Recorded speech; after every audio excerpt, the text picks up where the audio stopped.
Michael Boyle's StrengthCoach.com presents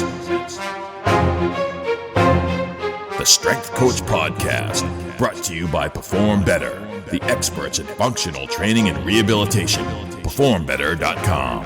All right, hey everybody, welcome to another special edition of the Strength Coach Podcast. We do this every month with Vince Gabriel, the founder of Gabriel Fitness Performance and Fitness Business University. He helps gym owners get more clients, make more money, and have more freedom. He's the author of 9 fitness-related books, including the Big Book of Marketing.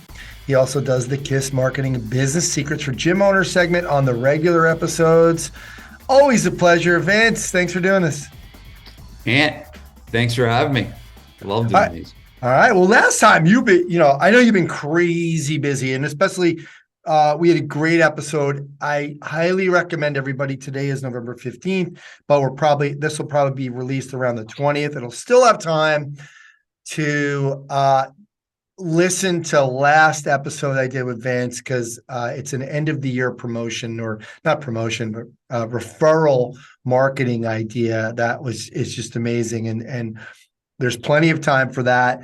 We got a great one coming up today. But Vince, you've been crazy busy with all kinds of masterminds and just so busy. And I saw some stuff on social media about your daughter getting in front of the group. First of all, how'd you get her to do it? And I know it wasn't just from last time, because you've been kind of slowly getting her to do that stuff, which I think is amazing. So tell us about that. Well, first, I'd like to say, I really like being on Zoom with you. And this does, prevent you from filing your nails and playing your guitar while we're on the podcast. So actually, this was what I requested this, to make you actually work a little bit. So it's nice to be on Zoom and see everybody. But yes, my daughter, she's 10 years old. She has spoken at the last 4 mastermind meetings where she's done, I have her prepare, she's really wanted to do it, like a 5-minute speech. And she doesn't use PowerPoint. She uses like note cards and writes on the note cards and stuff and reads the cards and stuff. She's starting, but just getting, and there's 100 people in the audience. There's 60 in person and there's 40 on Zoom. So it's not a small group of people, and it's been great. She's done the last 3, and she's done well. She's gotten there. She's getting more confident every time.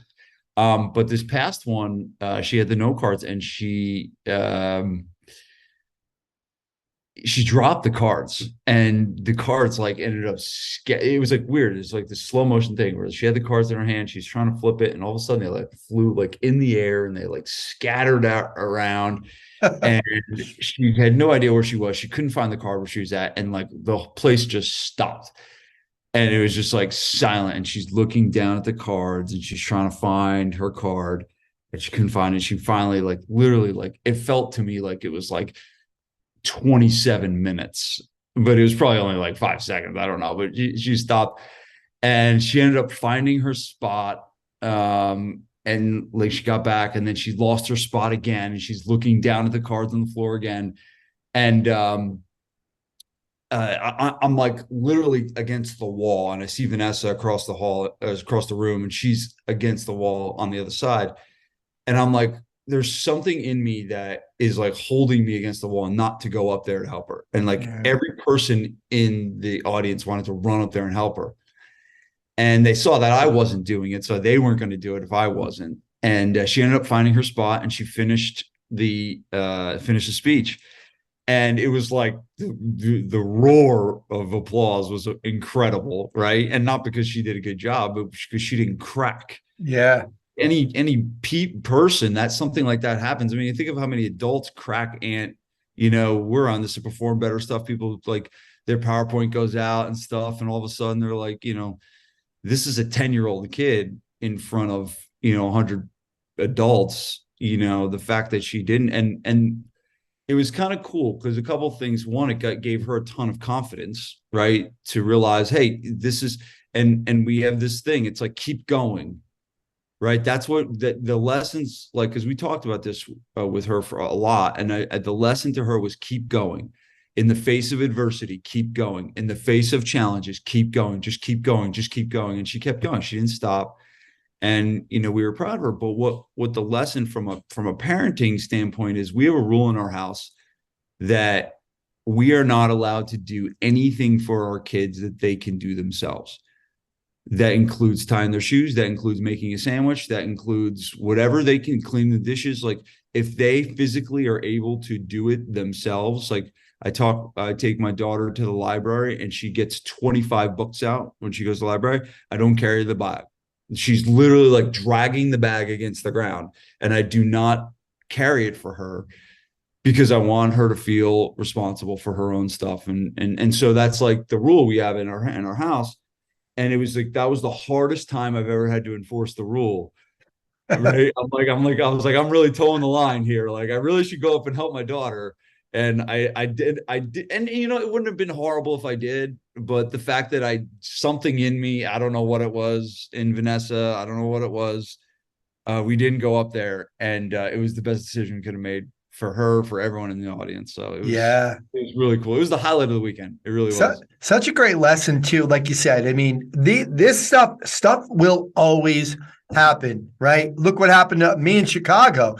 You pulled the fire alarm. You pulled the fire alarm because I was going right after you. And I mean, we had a fun. It was like I was going on at 5 or I don't know, 5:30, let's call it, 4:30, whatever. And literally, I'm like, everything, Aaron just put the computer on. Everything was ready to go. It's like 4:17. It's like, and I'm like, are you kidding me right now? And then, a lot of times you don't do anything, right? It's like, oh, don't worry, guys, stay here. We're just going to let this go. It's fine. It's like, we had to get out of the building. Yeah. There was a huge conference going on. I'm like, this is Vince. He's trying to ice me. I forgot about that. You did a great job, though. You got back right back up there and kept going. So I think it's an important thing, man. This is what it's all about. It's like, life is not, I've been watching a lot of Rocky with my son. Life is not all sunshines and rainbows, was a quote from one of his things. And it's like, hey, you earn your stripes when you can overcome the hard shit and the bad stuff, that happens, as an entrepreneur, as a business owner, as a trainer, not when everything is perfect and good. So you got to lean in during those times. My second client, Dan Silver, used to say to me, "Ant, things are going really well right now, right? It's just great. You got the facility now. I'm like, yeah. He's like, well, listen, by the way, something bad's going to happen. And I just want you to know that you're going to have to deal with it, but then it's going to be fine. Yeah. And then guess what's going to happen? Something bad's going to happen again, because that's the way it goes, and you have to learn to deal with it." So, and it's funny. I'm reading a book right now, and I was on a staycation last week, so I had like 5 days where I was just chilling at the house and it wasn't working, and I try to pick a book that's not super business related, and I picked up a book on it. The title of it is it's called "We Promised You a Great Main Event," and so it's called the subheadline is "An Unauthorized Account of the History of the WWF, World Wrestling Federation, or WWE," right? And it's this guy that's like, he's a brilliant writer, and it's all about the Vince McMahon's rise in the domination of wrestling. And you would think that Vince McMahon and wrestling, you think he's synonymous with wrestling, right? That there's not, a lot of people don't even know there are other wrestling companies than the WWE.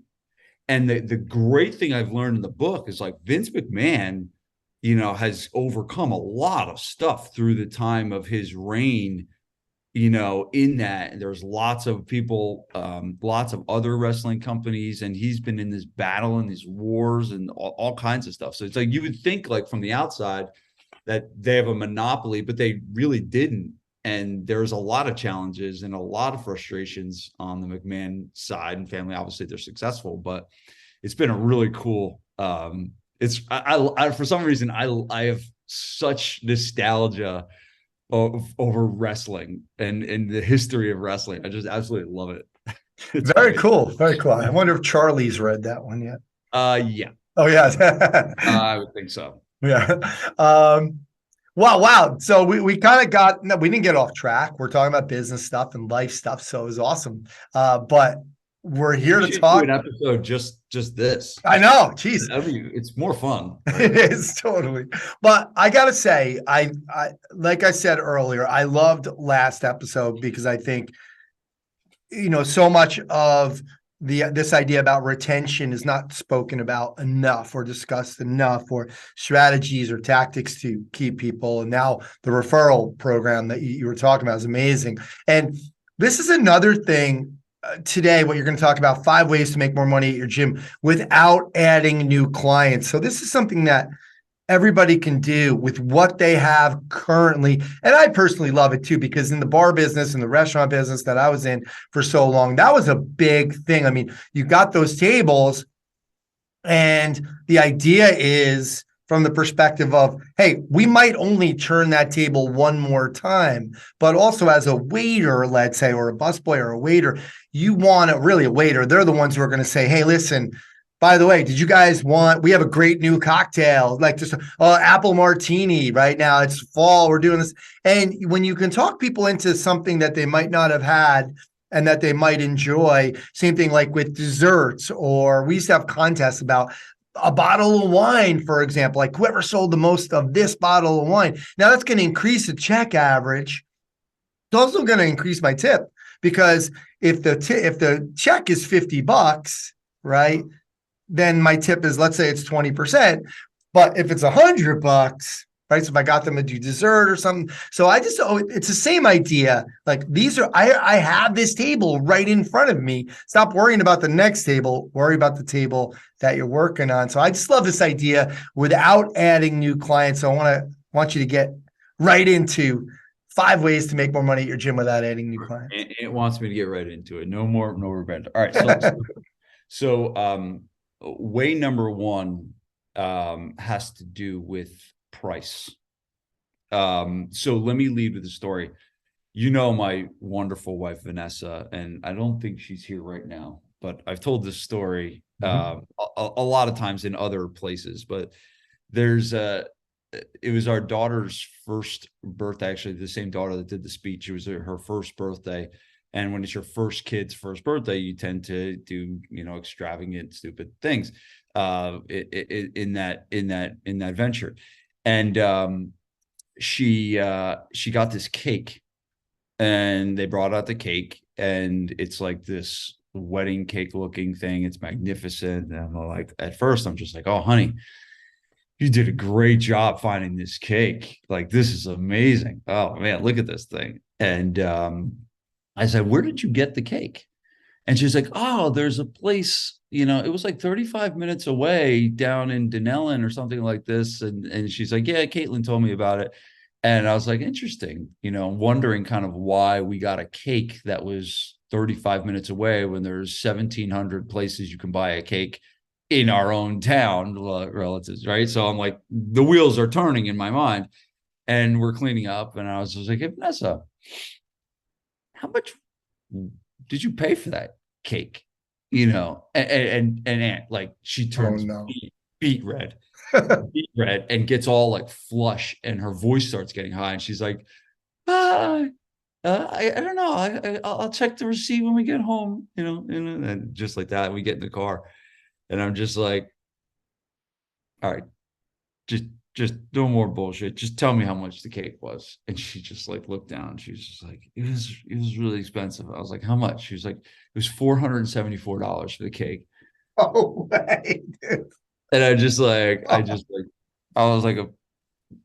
that is like the dumbest thing I've ever heard of. Kid's first birthday, spending that kind of money. Now, here's the thing, about price that you got to understand. To you and to me, that makes no sense at all. To everyone I tell the story to, it makes no sense at all. But in a complete moment of insanity, it made complete sense to Vanessa, right? And the lesson here is trainers, business owners, should not be the person to decide what the prices are. The people that decide what the prices are the customers, and the ones that are buying the product, right? And so if you think about it, I'm a 29-year-old trainer, right? The only time I've ever spent money on fitness is when I went and got a membership at LA Fitness for $29 a month. And now here I am making my prices, and I'm going to start charging $500 a month. And the guy that charges $500, he's like, oh, I can't, he's going to pay $500 a month for personal. No one's going to pay that. No one's going to pay that. And then the person buying it is a financial advisor that makes $3 million a year, who survives on his brain being sharp and focused, and and to him, $500 a month is a drop in the bucket, and doesn't even think twice and doesn't even consider it, right? So should you go with what the 29-year-old kid thinks about price, or should you go with the person buying it? And you really should always go with the person that's going to make the buying decision, not looking at the competition and seeing what the competition is charging, not looking at, I mean, there are certain times that you do have to consider the area and everything like that. But for the most part, it's like, who is buying it is the person that decides what the price should be. And so the first way to make more money without getting any new clients is finding the courage to raise your prices, and finding the courage to probably raise prices on the people that are currently paying you. And there's a lot out there of saying, oh, those people are loyal. Don't raise prices on the current people. They've paid you for a long time. What about loyalty and stuff like that? And at the end of the day, yes, yep, you want loyal clients, you want loyal following, but what is the rule that says that you have to keep your prices the same forever, right? Where did that rule come from? Like, to me, I don't understand that, because Starbucks has no problem charging me $4 for a small cup of coffee when I used to pay $2.65. The most talented people on the planet are the Starbucks baristas. And they're talented because with a straight face, they can tell me, Mr. Gabriel, that'll be $4 for your small cup of coffee. That they deserve acting awards. They are the most talented people on the planet, because with a straight face, they can say it'll be $4 for a cup of freaking coffee. It's unbelievable, right? But there ain't no shortage of people on the line at Starbucks, right? And ask TJ Lopez, whenever he comes to Mastermind at Embassy Suites, it takes 5 hours to get that cup of coffee for $4, because it's the slowest Starbucks on the planet. Embassy Suites in Berkeley Heights. I love you guys, but you're super slow. You're super slow, right? So a lot of this is what it happens is it gets built up in our minds. Price is more of a psychological thing in our own minds versus what actually happens on the other end. And this is the other thing. There's also ego attached to this. And this is why people shouldn't really get upset, about what other people think of them. Because no one's spending more than about 5 seconds of their day thinking about you, right? They think about it for a few seconds. They see your social post. They say, yeah, they call you an asshole, and then they move on with their day, right? They're not spending, no one is spending 5 hours of their day consciously thinking about how much you charge and what you did for what you had for breakfast and what you posted on social. No one's doing that. They're all going on with their own days. They're all going on with their own lives. And it's just, so we think that if I raise my prices, one, everyone's going to quit. And two, everyone's going to think I'm a greedy jerk and that I'm like in this for the money. And like, this is all like this narrative that gets built up in their minds. And I have helped countless gym owners in the SPF Mastermind raise their prices since COVID started. Not one of them, not one, has been unhappy with the results. Not one. We have 72 gym owners in the SPF Mastermind right now. Not all of them have raised their price. The ones that have, and it's a large percentage, the ones that have, not one person has been unhappy with the results on raising prices on current members. Vince, I just want to interrupt because I have a question on this, and just could you kind of direct this into? I think the difference, like let's say a Starbucks, as opposed to Gabriel Fitness, is you have relationships with the people, So so I get it. Obviously I've been there. How do we do this? Like you said, I mean, even if we just did 3%, which is, kind of the inflationary number, right? You see raises are 3%, rents go up 3%, right? So even if you just did that, people who are with you they understand, they got your back. Like they understand that all the prices are going up. So how do you approach this with people? So the first thing is never say you're raising your prices because of inflation. Ever say that. Okay. I had a gym owner say that once. Okay. And he did this without my counsel and went and sent a letter and says, due to inflation, we are raising our prices. And this was probably like 10 years ago. No, probably like 5 years ago. And I just like buried my head in my hands. And I was just like, and because I had a friend that was a client. And he knew I was coaching him, and he came and he showed this to me. He's like, did you advise him on this? I was like, are you freaking kidding me? No way. It's just, so what you have to do is, training and what we do is all a value exchange, right? It's an exchange of value. It's like we are giving value to the lives of our clients in exchange for money, right? That's what this is, right? And what we have to do is we have to increase the value of what we provide for our clients in exchange for raising the price, right? And so there's lots of ways to do this. Now, I do want to do a podcast, Ant, with you at some point on the actual word value, right? Because a lot of times we think, what is value? Value is results, right? They lose weight, they get value, all right? Value is the coaching that they get. They get a good coaching experience and a good session, and they get a good sweat, and that's value. There's a whole nother universe of the things that people value. And the thing you got to know is different people have different types of value, right? Certain people value this, other people value that. But as a business, it's very important for you to be in tune of what people do value. So you can continue to add that, right? And so what you do need to do is when you do raise your price, how are you adding value to the company? What are the things that you're going to do, or what are the things that you have done, right? Because let's just say that you opened a new facility a year ago and you didn't raise your prices when you opened the new facility, or you got a bunch of new equipment, or you sent your trainers out to, Boyle's Cert, and got educated. You signed all of your trainers up for strengthcoach.com membership site, right? Like all these, you ponied up the $9 a month. Sorry, we got to raise our prices. We're spending $9 a month on a membership site, so we got to raise our prices. Right? It's the biggest. If anyone's not on that site, I mean, I have a membership for all my coaches. If anyone's not on Strength Coach, they're nuts. It's like the value. You talk about value, right? And sure. Value $9 a month for all the stuff that you guys are putting out is like, it's ridiculous.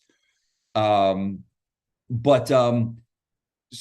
you build the value, right? You take the things that you have done, you take the things that you're going to do. That could be things with facility, could be things with education, could be things with new member benefits and everything like that. And you would lay that out to them. We are going to do this. I also have found too that the way you communicate it is everything. Our head business coach, Joe Hashi, who's in the last several years has become one of my very, very best friends. And, a lot of what I learn about business and parenting and being a tougher person has come from Joe. But Joe did a masterful price increase letter and video, and he has 800 members and raised prices on all 800, didn't lose one person due to the price increase. And it was absolutely masterful. So we kind of have taken a lot of what Joe did and used that as the template. You know, we took his letter that he used, we templatized it, and that's kind of what most of our members use when they do decide to raise prices. But one of the things that he did that I thought was very smart, he did a percentage increase. It was a dollar increase per month. And what he did is he broke it down to the amount of money it would be raised per session. And it came out to like a couple bucks a session, right? And so when you label it as we're increasing your price and it ends up breaking down to $2 a session, basically, you know, when you say that to someone, it's like, oh, we're not worth $2 more every time you come to the door. You know what I'm saying? So there's ways to do it. Yeah. But the most important thing is getting the courage to do it. That's really what it's about. Like I sat with a guy, I did a full day consulting a couple of months ago with a gym owner in Chicago. And we started talking about this price increase, and he wanted to make more profit. And the fact, if you want to make more profit, you just raise your price, right? Now, the caveat to that is you got to be doing a damn good job, right? You got to have good retention. You got to have a good sales conversion, right? You can't have a shitty gym and all of a sudden you're losing money, and all of a sudden we got to make more money, so we raise our prices. That's not what I'm talking about. That is not, you don't deserve to raise your prices. If you're doing a good job and you got good retention and you're providing a very good quality of service, then you deserve to make more money for what you're doing. And so I sat with him, we were sitting a day, we spent a half a day on this because he's panicking. He's like, I don't know what's going to happen. I don't know. Like, I don't know if I should do this. I think it's too much. Blah, blah, blah, blah. And I'm just like, I asked him those questions. Are you providing a good service? Yes. Is your retention solid? He's like, yeah. How's your conversion rate? It's really good. I was like, all right, well, then the rest of this is all in your own mind, bro. And when you can get out of your head and make this conscious decision and realize that the extra money you're going to be making is money you can invest into yourself, money you can invest into your business, this becomes a much easier decision. A couple of weeks ago, he sent me an email saying he's had 0 people leave after his price increase that he was having a panic attack about. Very cool. Very cool. Nice. All right. Well, what are some other ways we can make money without adding new clients? So that's number one. Now, this one is a little bit of caveat to it. So it kind of is connected with number one. Number two is raise your prices on members going forward. Now, technically you need new members to make that work, but it's really just a decision. So literally the next person, you have a consultation tomorrow, right? If you charge $300 right now and you got a consultation tomorrow and you want to make $320 on that person, you just go into, here's the steps. You open your laptop, you go into the Microsoft Word, you pull up the document that has your price sheet in it. You delete the 2 zeros, so it's 300. You delete 2 zeros and you add a 2 0, so it's now 320 instead of 300. You click save and you click print, and then you print out your price sheet, and the next time you go, you deliver that different sheet. Right, that's as simple as. Vince, can you expand on this a little?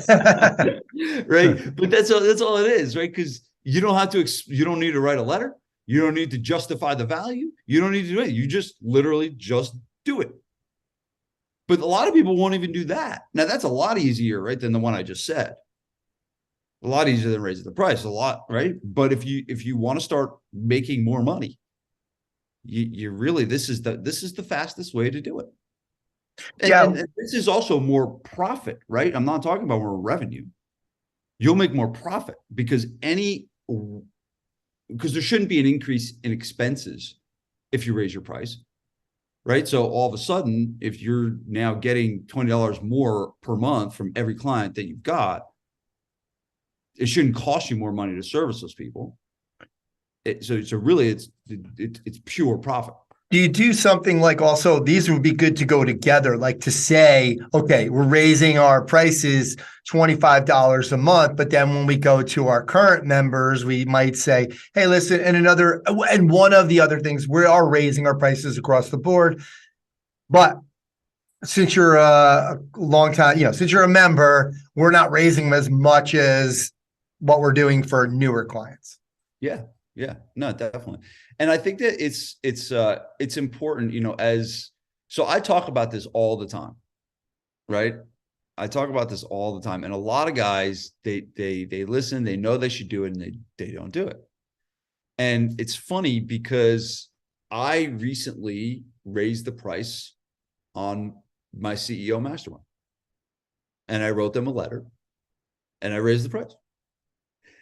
And they responded back like almost like tongue in cheek, kind of like joking around a little bit, saying like, all right, I get it.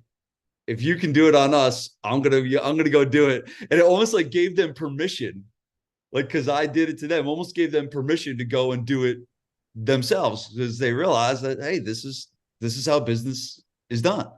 Yeah. Right.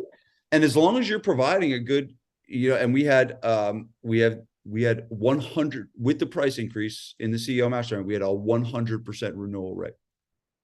Out of 17 gym owners in my top level mastermind, we had a 100% renewal rate with the price increase. And that's how I know that's like, all right, I should have done that, because they were getting the value before. And even with the price increase, they're still seeing the value of staying in that program. Right. But sometimes it's like, you got to show them, you got to show them. So that's number 2 is just change the prices.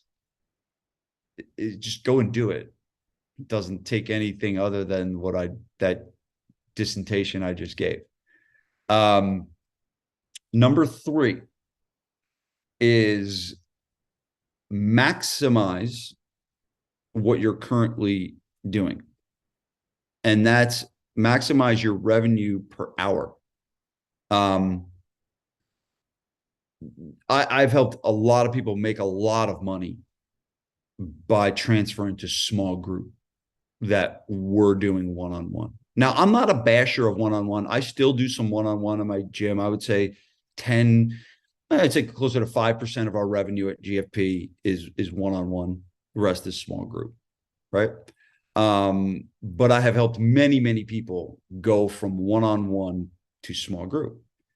And when you change your model, right, or change your ability to increase your capacity of what you can do in an hour, you will end up making a lot more money, right?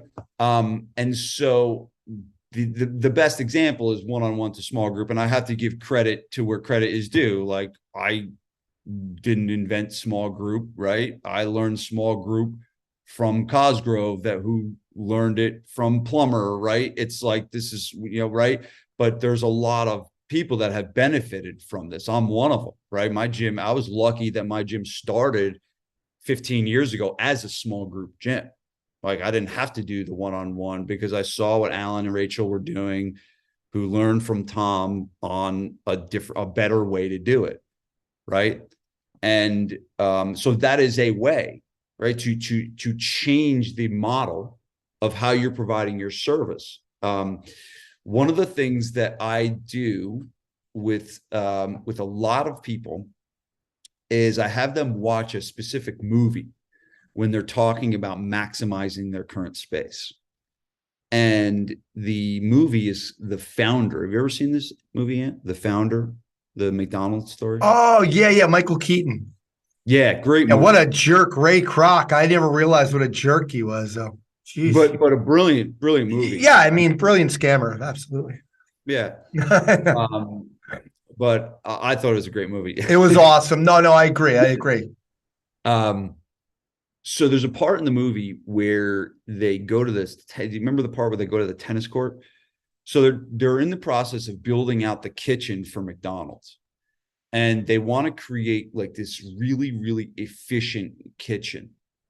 And before they actually built the cut, and we want to make it total custom, right?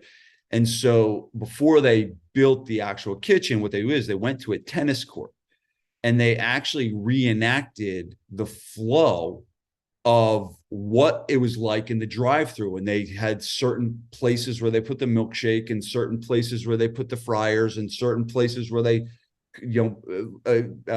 assembled the hamburgers. Yeah, it was like a training session for the employees. That's right. Yes. And they created this like flow, and it was like this dance. And I was like, I'm watching this, and they keep moving stuff around, and they're moving stuff around, and they don't, and then when it's perfect, right? That's when they say, all right, this is it. This is the kitchen. We're going to build this kitchen that looks just like this.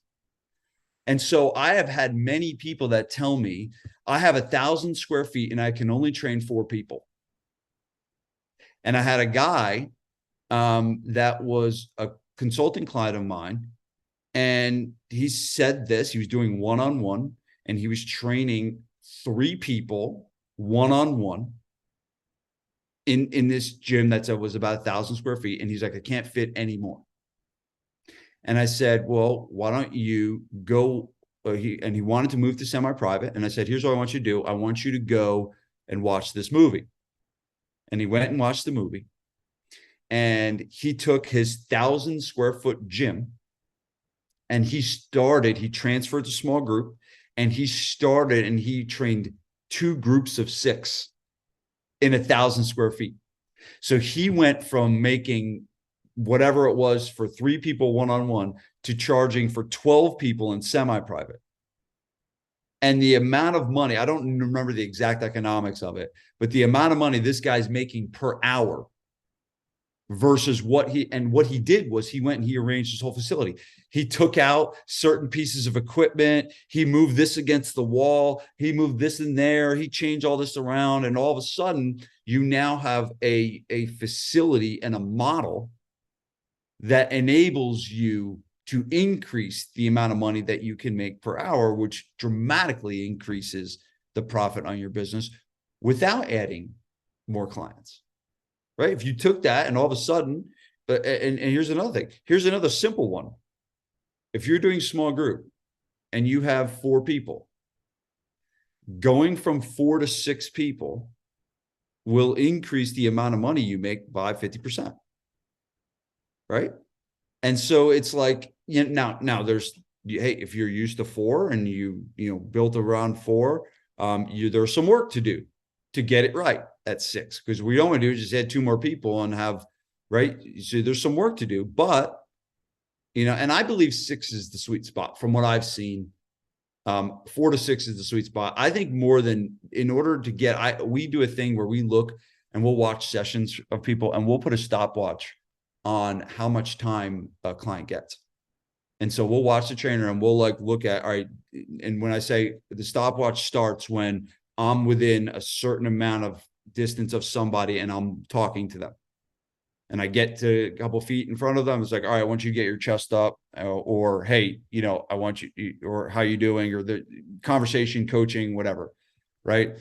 And you can put a stopwatch on how much time that person is getting. That's a form of value. A form of value is how much individual time someone would get in that actual session. And we found that any more than 6, they're just not getting enough. They're not getting enough time. They're not getting enough time on the watch. And 4 is a really good, but I think you can get, if you do it right, and you structure it good, you can do well with 6. I mean, obviously, we're seeing what Rick Mayo is doing out in Alloy, and he's opening franchises all over the country. And, his model is 6, and Rick ain't no dummy. Rick knows what he's doing. He's a smart dude. And, that's the number he goes with. And so I think that's it, but any more than that, you start getting into, larger group territory. But the difference of 4 to 6, the economics of 4 to 6 is huge. It's massive. The easiest one is if you're doing 3, which I don't understand why anyone would do 3. Like if you're gonna do 3, you could do 4. You just add 1 person. Come on. So that's the third one is really looking at maximizing what you're currently doing, or adopting a model that can maximize your current space that you have now. A lot of people want, oh, well, we'll get to 5,000 square feet, 10,000 square feet. You probably don't need that. You probably can do really well in 2,000 square feet if you structure it right. Number 4, I know we're getting short on time here, so I'll go fast on these. Number 4 is looking at the amount of people that are training twice a week or once a week, and having a specific strategy to get them to train more often, right? Someone that's going twice a week, would they get better results if they train 3 days a week? Would they create a better relationship if they came 3 days a week? The answer in most cases is yes. But the problem is, a lot of people don't even know that they can do more. Like people like don't know. They just sign up for something, and like they saw your price sheet 2 years ago and they're like, oh, I can do 3 days a week. Like they don't know. And so it's like, it's up to the gym owner to remind them of like, hey, you're doing twice a week now. And this is being released in November. It's a great time to do it because it's like the new year. I'd be sitting down with all my clients in December and being like, hey, what do you want to accomplish this year? Let's sit down and go over, what your goals are this year. And that's a perfect conversation for an upgrade. It's like, all right, cool. Well, you want to really get after it this year? You want to really crank it up? It's all right. Well, you're going 2 days a week now. Would you like to add another day? How about this? To taste it, I'll give you the third day in the month of January for free. And if you like it, you can just keep it there, right? And you can just pay, in February for the rest of the year, right? You know what I'm saying? So it's like, it's just, all it is a question. You're doing 3 days, you're doing twice a week. Would you like to do 3? That's like the most, like, that's it. That's all you got to do. And get a spreadsheet and get all your clients on a spreadsheet. And you got the clients that are doing once a week, the clients that are doing twice a week, the clients are doing 3 days a week, and have a goal that 5 people get upgraded every month. You offer 5 upgrades a month, and, hopefully you convert a majority of those 5, but it's just like, it's free money sitting there, and it's better for the client. You got a client coming once a week, it's better for them to come twice a week. Yeah, absolutely. But a lot of times people, same thing going back to the price increase. It gets back to, oh, I don't want to like pry. Like, no, like it's our duty to give them what they need. Right. So that is the number 4. And the last one is, I say this with a caveat, if someone has 20 members, I wouldn't be focusing on selling supplements. Just like sometimes people put the cart before the horse, right? You get to a critical mass of customers, which I think is like, for most of us doing what we're doing, is probably like close to 100 members.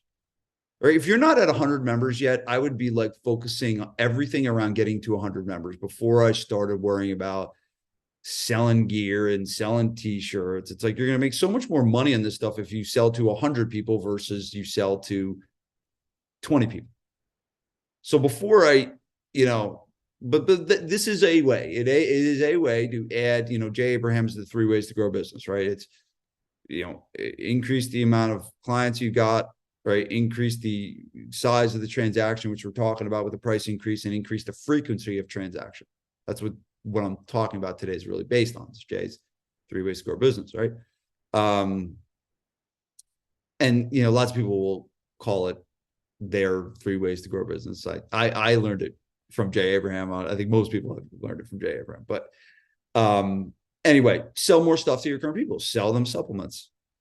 Sell them gear. Sell them books. Sell them whatever, stuff that they need to live a healthier life. It's almost like, what are the things that they need to live a healthier life? They get fitness from you, but what else? Like, here's a great example. Like, they all should be drinking more water, right? And here's, we'll shout out to one of our SPF mastermind members that sent me his shaker, right? But you should have this stuff. and you should sell these things to them also, because I love these because people use them. Right. And now every time I use this, I think of this gym. Right. And so they say, so sell them your gear, sell them all the stuff. But what you're doing is you're increasing the amount of times they buy you. Hopefully, most clients are on a recurring membership. I own 4 companies. All 4, well, I would say 3 out of the 4 are on recurring membership basis.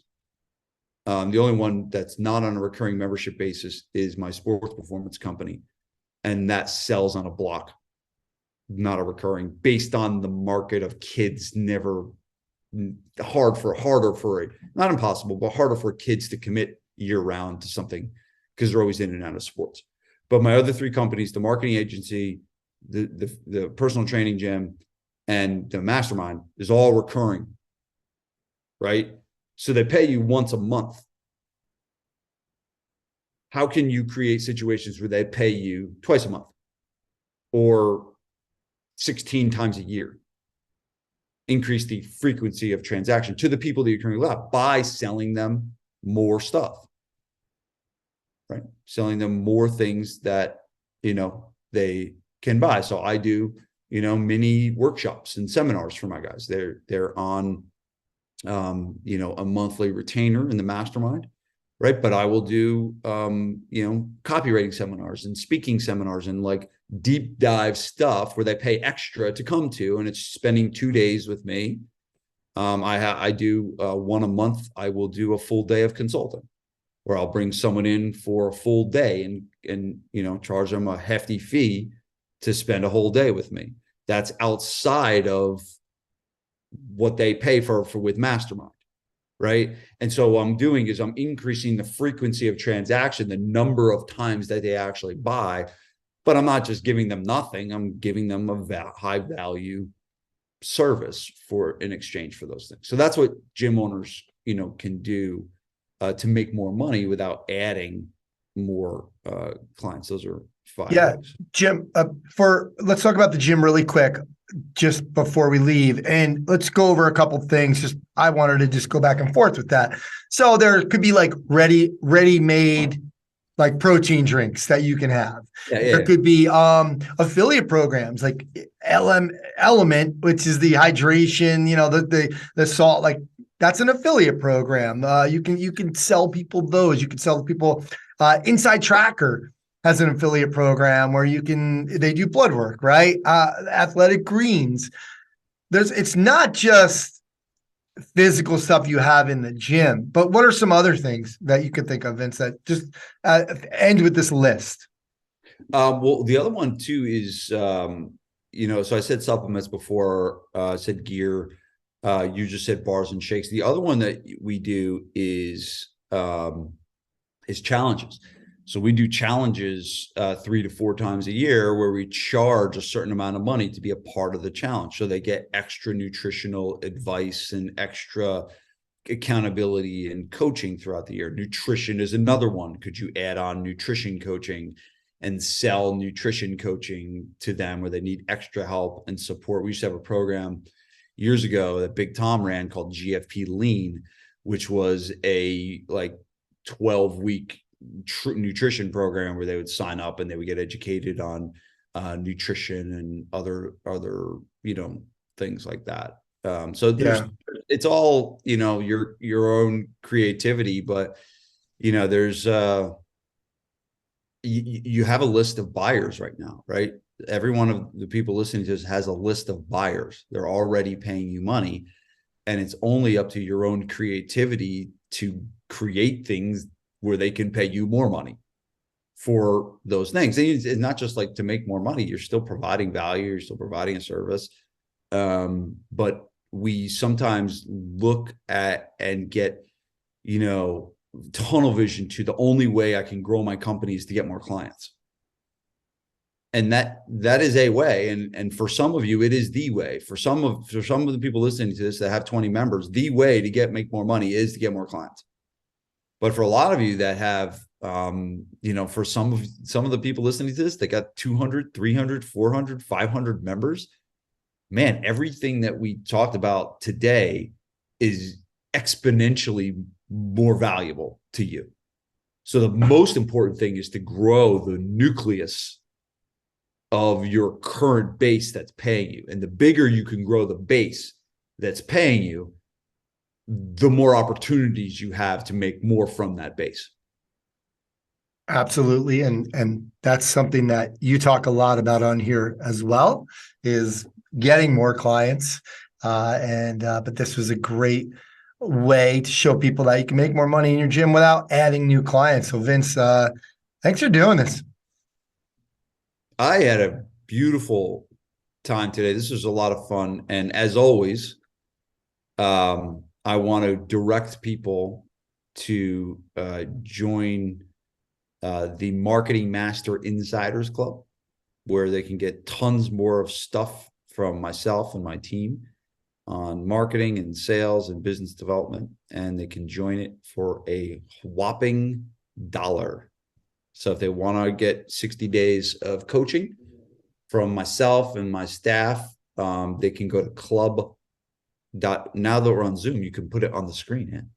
Well, this is still audio for the main podcast. So you got to remember that. This is just how we're doing it. And we'll watching on video. Yeah.